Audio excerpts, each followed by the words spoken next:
trazer aqui o assunto do Domo de Ouro. A Rússia disse que está monitorando de perto os planos dos Estados Unidos de criarem o chamado Domo de Ouro, que é um sistema de defesa aérea que envolve a Groenlândia.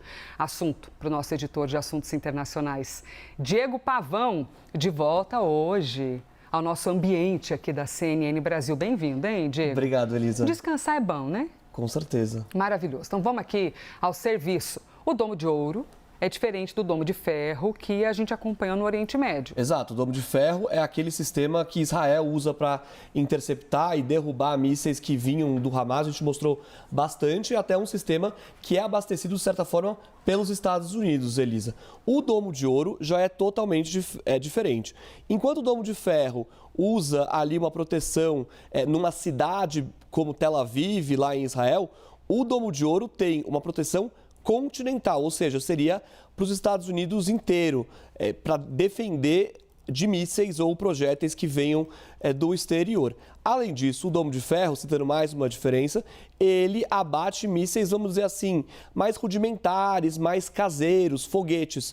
O Domo de Ouro seria capaz de derrubar, por exemplo, ou, na verdade, desviar um míssil balístico intercontinental que pudesse vir de países como a China ou a Rússia, grandes rivais dos americanos nesse momento. Elisa, vamos mostrar como esse sistema funciona. A gente preparou uma tela bem interessante sobre o passo a passo desse sistema de defesa aérea dos Estados Unidos. Muito do que está aqui, Elisa, ainda é puramente teórico. Tem muitas tecnologias que ainda estão em desenvolvimento ou não chegaram ainda a um estágio para serem usadas de fato no dia a dia, diferente, por exemplo, do Domo de Ferro, que está em plena operação lá em Israel.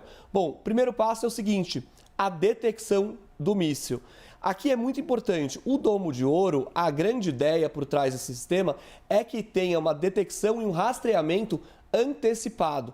E aí entram alguns artifícios dos americanos. O primeiro artifício é a detecção por satélite. Os Estados Unidos têm uma rede de satélites sofisticados que são capazes de detectar o lançamento de um míssil apenas pela emissão de calor. Ou seja, ele consegue detectar o lançamento do míssil, esse sistema, na verdade, a poucos segundos depois dele ser lançado. A grande vantagem é exatamente isso, detectar de forma antecipada. E aí a gente vai para o rastreamento. Existe aqui uma grande vantagem, e é aí que entra a Groenlândia, porque os Estados Unidos querem implantar na Groenlândia um sistema mais avançado de rastreamento desses mísseis. Muitas vezes, esses mísseis balísticos intercontinentais, eles não passam exatamente pela atmosfera, eles chegam aí para o espaço e depois descem até o alvo desejado. Colocando sistemas mais avançados na Groenlândia, os Estados Unidos são capazes de rastrear a trajetória desses mísseis de forma também antecipada, porque os sistemas móveis, aliás, os sistemas que estão em terra lá nos Estados Unidos, rastreariam esse míssil de uma forma que seria talvez tarde demais, caso eles passassem ou fossem em direção ao território americano. E a Groenlândia entra aqui também, muito importante, porque a Groenlândia ficaria na rota, a gente já explicou isso aqui no live, fica bem na rota de onde esses mísseis passariam, né? A gente sempre tem falado disso. Esses mísseis não passariam exatamente pelo Atlântico, mas pelo Ártico, e a Groenlândia entra como uma parte importante. Por isso, o interesse de Donald Trump na Groenlândia, isso tem aumentado, claro, a tensão com os europeus nesse momento. E aí a gente vai para o último passo, Elisa, que é a interceptação. Claro, a partir dos dados que vêm da Groenlândia ou de outros satélites ou de outras bases, os Estados Unidos conseguem lançar um interceptador que iria até o espaço para interceptar esse míssil. A ideia não seria explodir esses mísseis exatamente, mas seria pelo menos desviar a trajetória deles, fazendo isso no espaço, ou seja, longe de civis. Existe até um plano, isso ainda não está em operação, Elisa, mas existe até um plano de colocar esses interceptadores no espaço.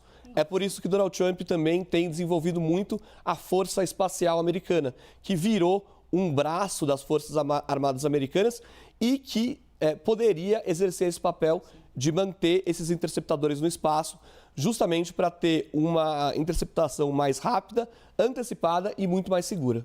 É incrível como esse assunto chama atenção, né? Quando a gente começou a ver o domo de ferro, aquela época, também chamava muita atenção para conseguir entender a tecnologia, quanto de dinheiro é investido, de que maneira essas tecnologias são utilizadas. E agora, igualmente, com o domo de ferro, depois do lançamento feito por Donald uma versão Trump. muito mais sofisticada, Elisa. Diego Pavão, nosso editor de assuntos internacionais. Diego, muito obrigada. Obrigado, Elisa. Até mais. Até